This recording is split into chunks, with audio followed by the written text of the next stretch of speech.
One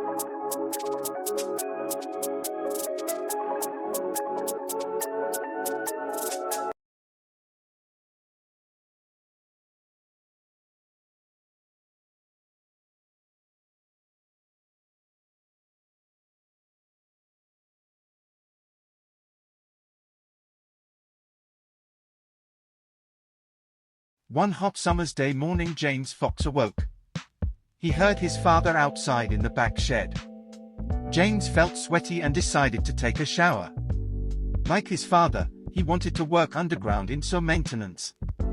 His father John asked him if he would like to help him out. His apprentice was off sick and he needed help while he fitted a new water level sensor. James said, "Yes, but I must bring my dog Sheba, as she cannot be left alone." So, they both got packed lunches and went down to the nearby sewer. They traveled in his father's old rusty van. It had only just passed its MOT. Upon arrival, they had to climb down a long ladder. There was a sudden whiff of a sulfurous gas. It smelled like a moldy orange, or even worse, like a decomposing rat. Some of the walls had been whitewashed. They had seen years of water pouring down them from rainfall. They had black mold growing on them. There was even moss on the brick walls where light had penetrated the chambers. There were names written on the whitewashed walls. In the past, people had broken into the sewer at night because the drain cover was not secure. John said to James, "What are you looking at?" "Nothing," James replied. James was in fact trying to unravel the names, some from when the sewer was originally built in Victorian times. Others came from when there was an air raid during World War II and a bunch of American soldiers sheltered there.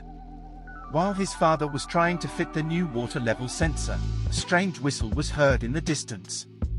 Sheba fell from the arms of James and ran towards it. Fearful that his dog would get lost, James wandered off hastily after her, the decrepit waist splashing at his feet. He looked around calling, "Sheba, Sheba," but could not see her. Then a large sign caught his eye.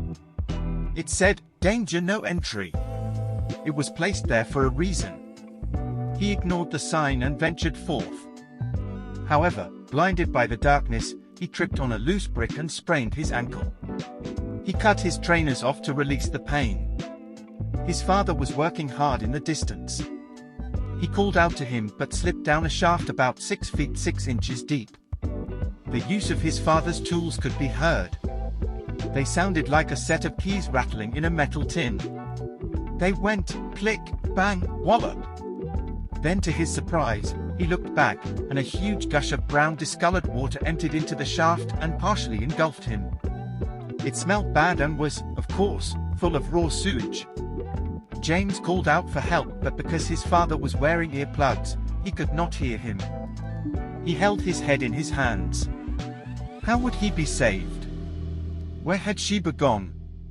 He fell back into the shaft and felt a sharp bite at his feet. It was a big water rat gnawing at his leg down below.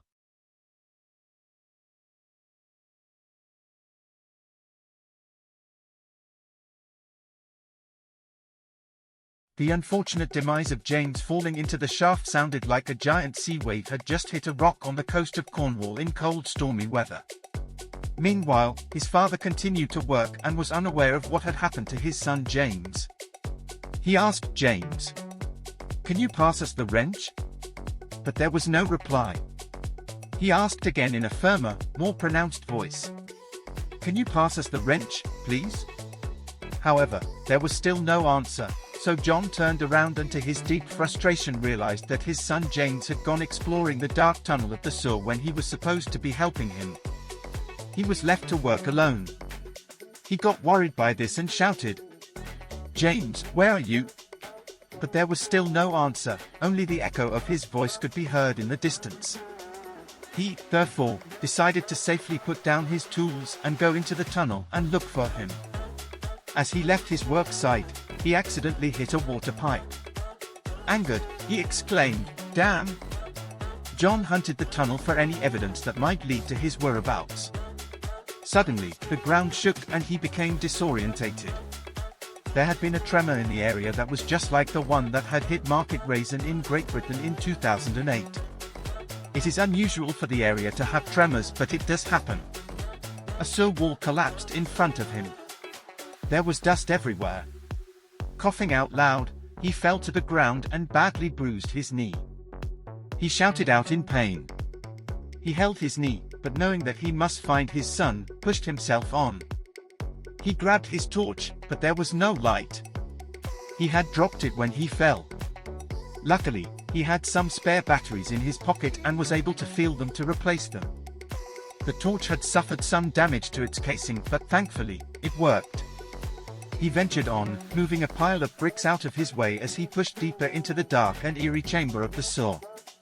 He soon came across the same sign that James had seen previously. Unlike James, though, he could see the emergency lever beneath the green algae. He also missed the loose brick that caused James to trip and fall. His arms were longer than those of James, so he was able to reach the lever. He pulled it, and soon after a loud alarm began to shriek out loud. It sounded like the dreaded air raid sirens of World War II. John then reluctantly decided to retrace his steps back and got out of the dark tunnel. He climbed up the now slippery ladder. His knee was aching as he waited outside. Then it started to rain and there was thunder and lightning. He feared that the sewer might become flooded with groundwater. Things now began to play on his mind. What had happened to James? Did he survive the tremor?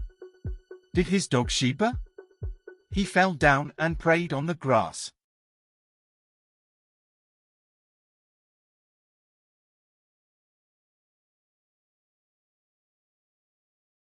"40 minutes later, a police car approached, together with an ambulance. They both were flashing their blue lights and looked as if they had been washed. A group of unknown sewer men came. They looked as if they had been working, as they were all wet and covered in dirt. John shouted in a worried tone, 'It is James. He is my 14-year-old son. He is missing deep down there.' He pointed towards the entrance hole. One sewerman looked confused and said, 'Where?' 'In the sewer. Where do you think?' John replied.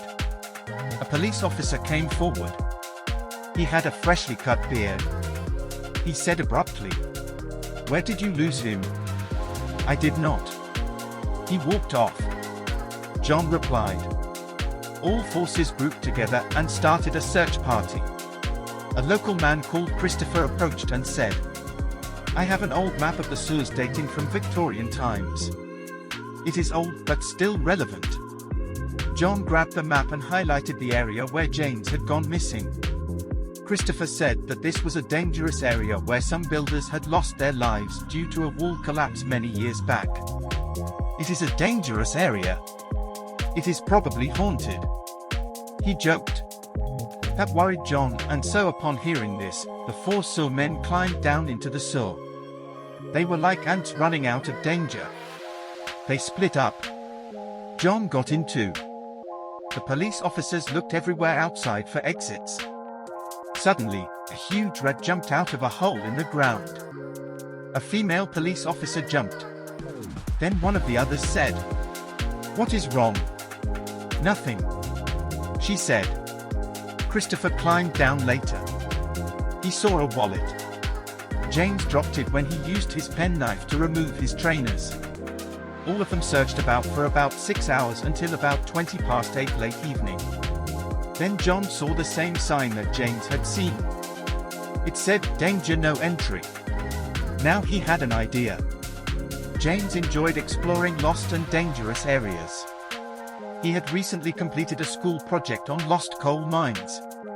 He had gone exploring, but was he still looking for Sheba? John was worried for both of them. There was a lot of slippery slime and grime.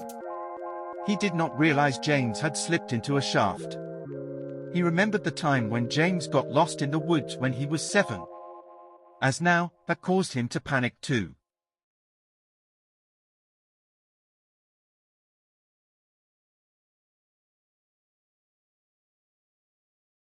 The next day, all went back. They found the Reebok trainers that James had removed. Out of the blue, James said, "Help. Father, is that you?" John replied, "James, is that you? Help. I am trapped in this hole. I cannot get out." James replied. John turned around and saw him. He looked like a raindrop. He was shivering. As he approached him, John smelt raw sewage. It was a nasty rotten egg smell. It came from the jeans James was wearing. He had been coated when he slipped into the hole. John went up to James and used some rope to pull him out. He was quite heavy at 11 stone and it took some force. They got out of the tunnel. But where was Sheba? They continued on. As they came out, the returning police officers and the paramedics smiled. Happiness returned. Then, there was a loud bark. It was Sheba. Not put off by the smell, she greeted them. Sheba looked partially drowned but luckily had found an escape hole further downstream. However, to his horror, John noticed that his son was shivering. He said, "Quick, get a blanket. He is shivering." They rushed him into the ambulance. The ambulance took him to A&E. The doctor there tested to see if all was well. One of the results showed that he had the first signs of hypothermia. He was sent to hospital for several days. He was put in bed. The bacteria he had ingested from the wastewater had given him stomachache. He could not eat. His dog was fine. There was a twist of fate, and one morning at sunrise, he felt better and awoke. John could not believe it and felt as happy as pie. Soon after, he left hospital, and to celebrate his recovery, John decided to host a party. All his school friends were invited. It was great. He had never had a party before. There was a load of presents for him. The morning after, he awoke. He heard his father get up for work. He collected his tools and packed lunch. He thought, "Oh no, not again, not after yesterday." He fell back asleep, thinking about that sore. He was thankful that he had been rescued. John got off to work. His apprentice had returned. Life seemed to get back to normal.